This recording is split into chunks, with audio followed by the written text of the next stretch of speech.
Los eclipses son eventos astronómicos que han conmovido a la humanidad de diversas maneras. Acompáñenos a explorar las interpretaciones que de ellos dieron los ojos de las culturas mesoamericanas.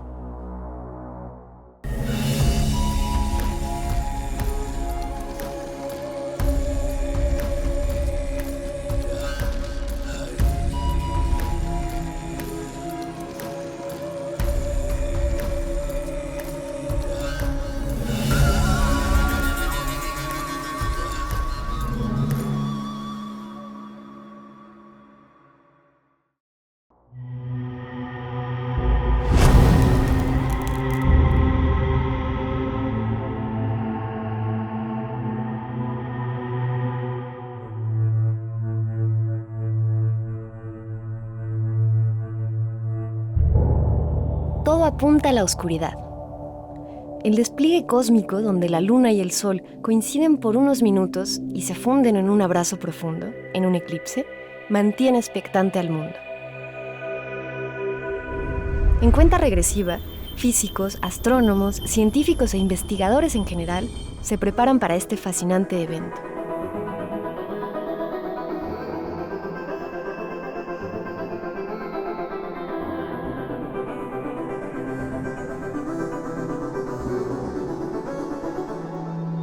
La oscuridad ha generado un temor avasallante, pero también ha inoculado en el ser humano una inquietud perpetua por el conocimiento del cosmos.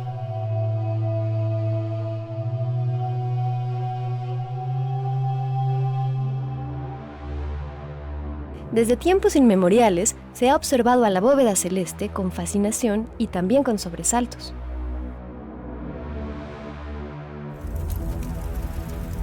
Para muchas culturas antiguas, los eclipses de sol eran considerados como malos augurios y presagios del fin del mundo.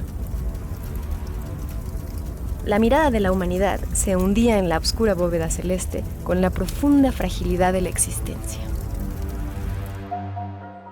Sin embargo, la astronomía prehispánica en Mesoamérica experimentaba los eclipses con una visión profunda y sagrada de transformación.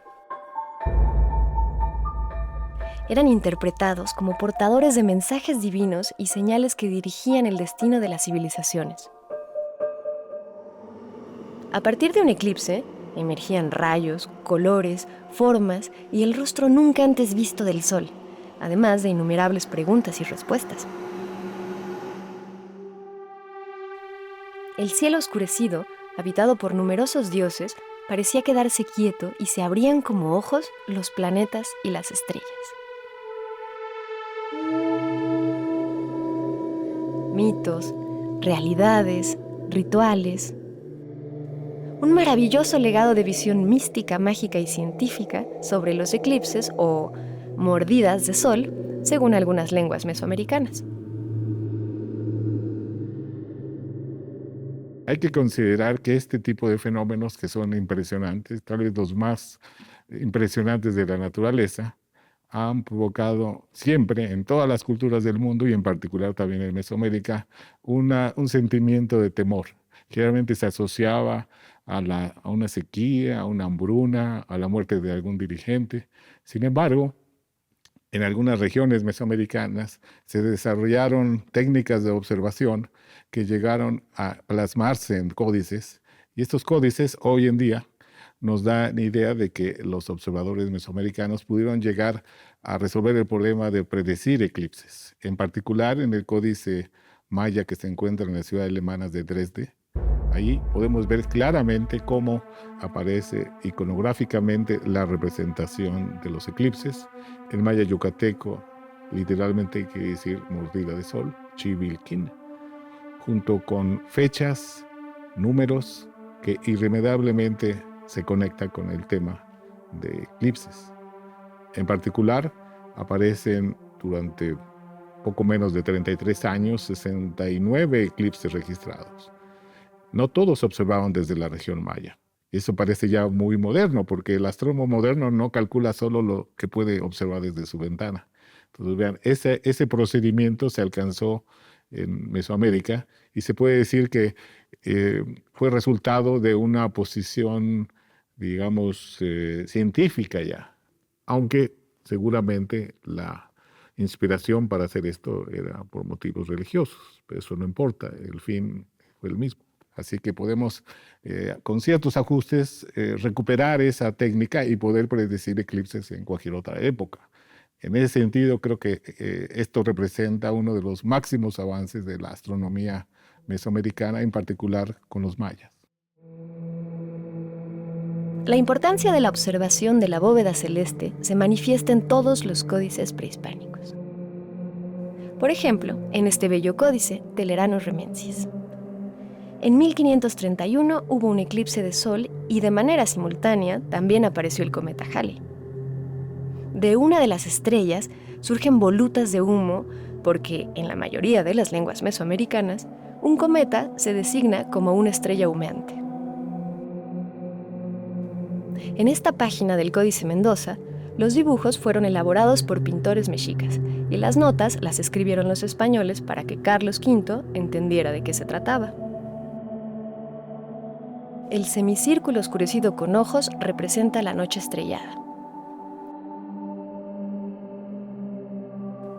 En el centro de México, en la última época prehispánica, los ojos con párpados rojos y dos círculos concéntricos representan a las estrellas.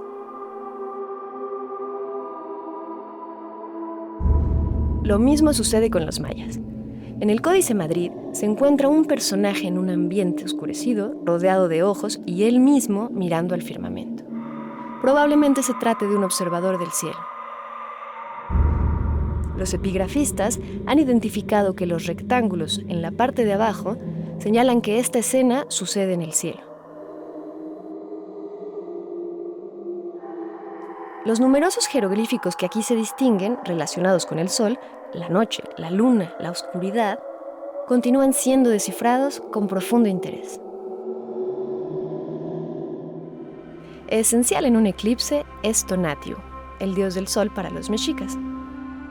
Creador de la existencia, se le reconoce en este códice Teleriano Remensis por el disco solar que trae a cuestas.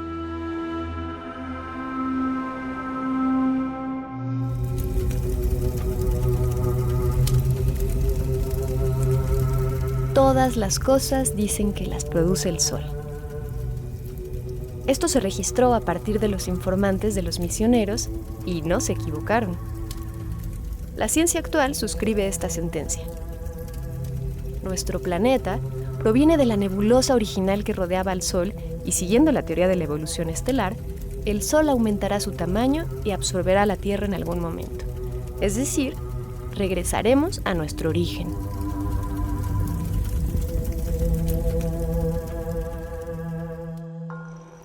Para los mayas, el dios Sol es Kin. Se le reconoce por el glifo del sol en la frente. Además, Kin es visco y tiene un solo diente en forma de T, siguiendo parámetros propios de belleza maya.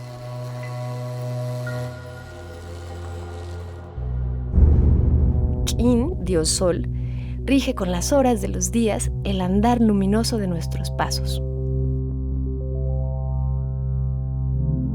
La luna es también protagonista fundamental en un eclipse. Diosa de la fertilidad, hilandera y hechicera, se representa en el Códice Borgia. En este jeroglífico, un personaje maya abraza a un conejo y a un lado vemos un glifo de la luna.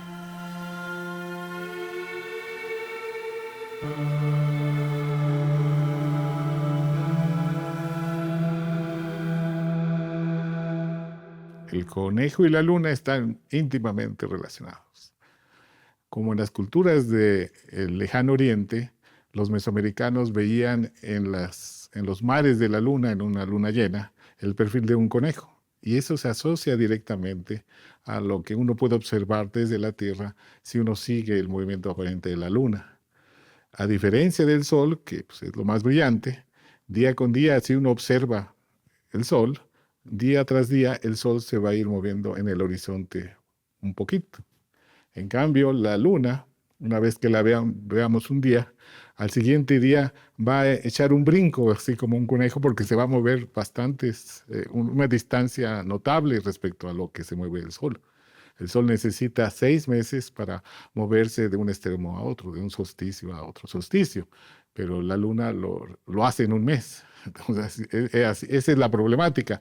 Ahora, por eso en muchos códices mesoamericanos aparece la representación de la luna asociado al conejo, como en el Códice Borgia, donde se presenta un conejito sumergido en un recipiente, sumergido en agua, y en el fondo un cielo estrellado, y a un lado aparece una deidad que se considera lunar, y se puede identificar claramente porque tiene la nariguera con el mismo perfil de la luna que está a un lado. Ahora, la luna es un poco más complicado de seguir, pero existen en Mesoamérica estructuras arquitectónicas que señalan ese movimiento un poco complicado de la luna. Ch'ibilquín, mordida de sol en maya, se representa en el Códice Dresde como un monstruo devorando a nuestra principal estrella.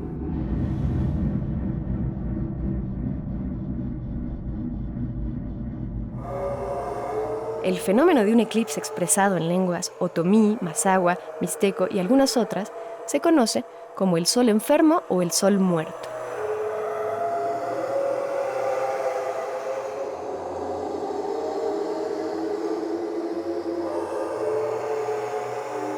Al pie de la pirámide del Sol de Teotihuacán se le encontró bordeado de haces de luz y fuego.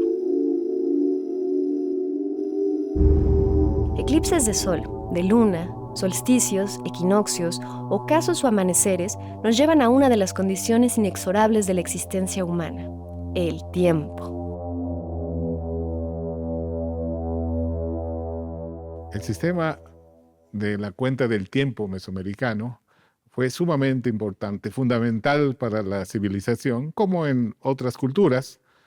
Uno puede definir un calendario como un producto cultural, basado en la observación sistemática de algún fenómeno de la naturaleza, que pueden ser muy variados. Por ejemplo, el periodo de gestación de algún animal de utilidad para el hombre, o el crecimiento de alguna planta para la alimentación, o también lo que pasa en el cielo. La cosa es que ciertamente el cielo da una regularidad tal que ha sido usado en muchas civilizaciones como la medida de los calendarios.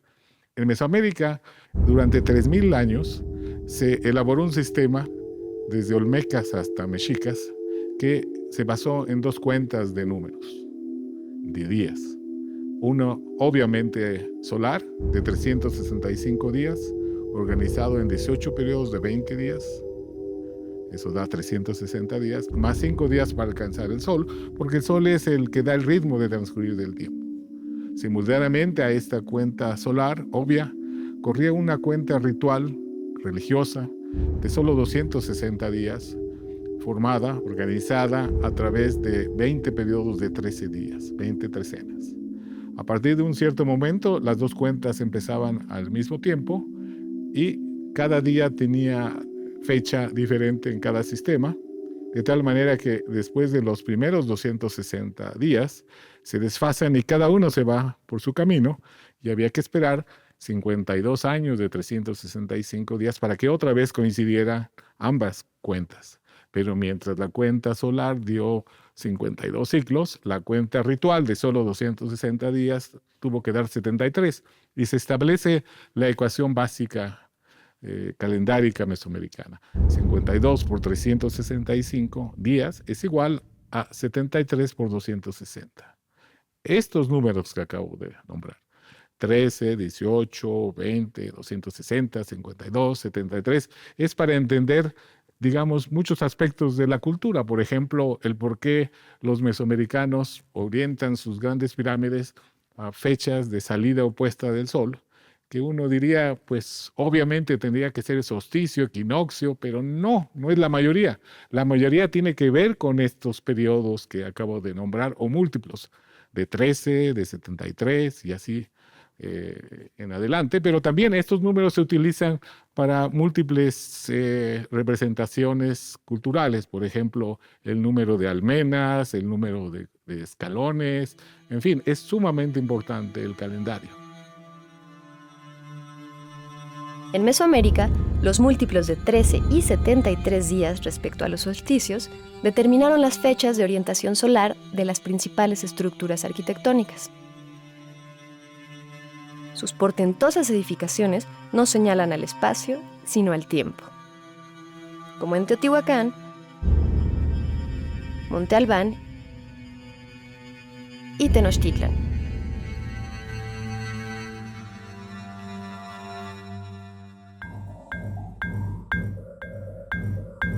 Los aztecas, después de haber salido de Aztlán, del lugar de la blancura, en extenuante búsqueda de la señal donde Huitzilopochtli les ordenó que se asentaran, fueron testigos de un eclipse total de sol. El 21 de abril de 1325, en el año 2 Casa, poco antes del mediodía, la corona solar se extendió. La cromósfera se tiñó de rojo y se hicieron visibles todos los planetas y numerosas estrellas. Un frío creciente cobijaba a las sombras volantes, ondas de luz y sombras moviéndose a gran velocidad como si quisieran elevarse del suelo con su danza. Una aurora brillaba en todos los horizontes.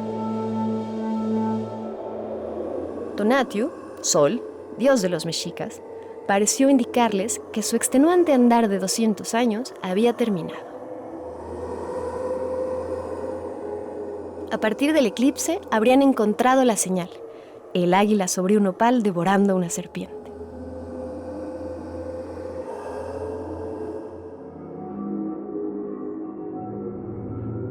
En una pequeña escultura piramidal, descubierta en el Zócalo por el arqueólogo Alfonso Caso, se observa en la parte trasera la escena de la fundación. En un entorno acuático, el águila posada sobre un opal y las tunas como corazones. Del pico del águila salen 2 glifos, uno del agua y otro del fuego, como símbolo mexica de conquista.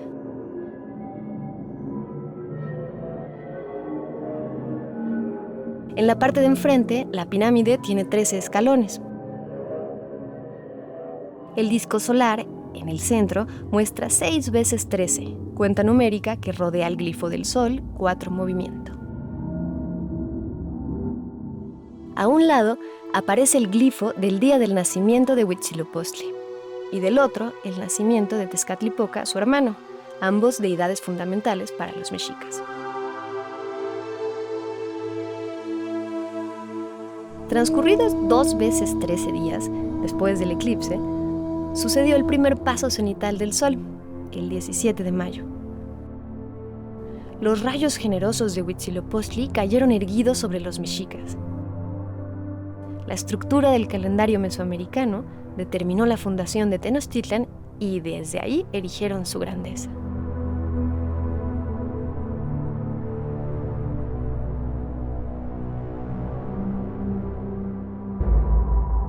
Con funciones celestes, cosmogonía y objetos en el firmamento, detona nuestro conocimiento milenario.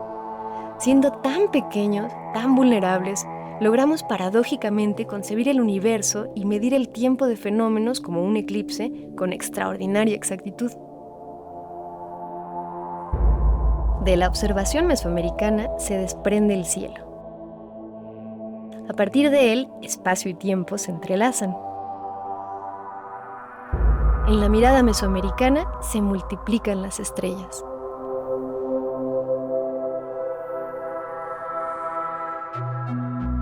In Quexquixcau manis, Semanahuatl aik poliwis, in Iquineyo, in Itauca, in Mexico Tenochtitlan. Mi teoría sobre el significado del escudo nacional proviene a partir de diferentes elementos que hemos visto en este programa, sobre todo, obviamente, basados en el cielo, en la arqueología y en la estructura del calendario. Así que en algún momento elaboré una teoría, una posibilidad de entender el porqué del escudo nacional, y obviamente sabemos que el águila es el elemento central, que sabemos que los historiadores del arte lo identifican como un elemento solar, es el sol. El sol, como el águila, es un elemento muy poderoso y ahí pues el sol está cayendo sobre su presa. Uno se preguntaría, ¿dónde está la luna? Y podríamos plantearnos tal vez la planta del nopal, el nopal, pero el nopal no se identifica con la luna.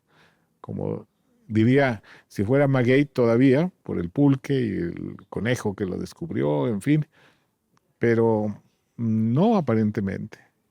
El agua, probablemente, bueno, el agua sí aparece asociado a la luna frecuentemente, como en el Códice Borgia.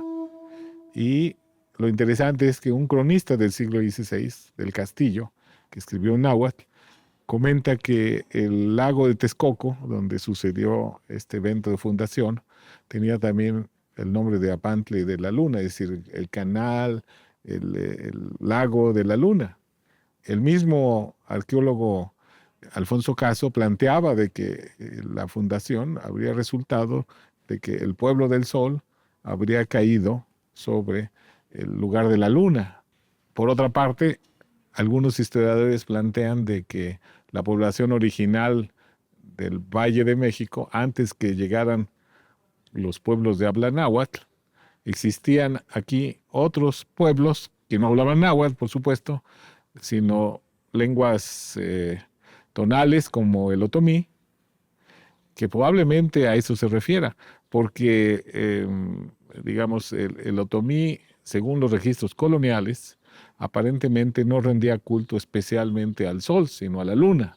Entonces uno podría decir, el eclipse, que es lo que detonó la fundación de Tenochtitlan, pudo haber sido resultado de que, metafóricamente, el pueblo del sol, los mexicas, cayeron sobre el pueblo de la luna, los otomís, que todavía el horizonte poniente de la Ciudad de México está habitado por otomís. Y yo creo que, pues, al fin teoría, tal vez nunca lleguemos a saber el por qué, pero creo que vale la pena considerar estos tres elementos de diferente área del conocimiento que nos puede dar una posibilidad más. Seguramente habrá más.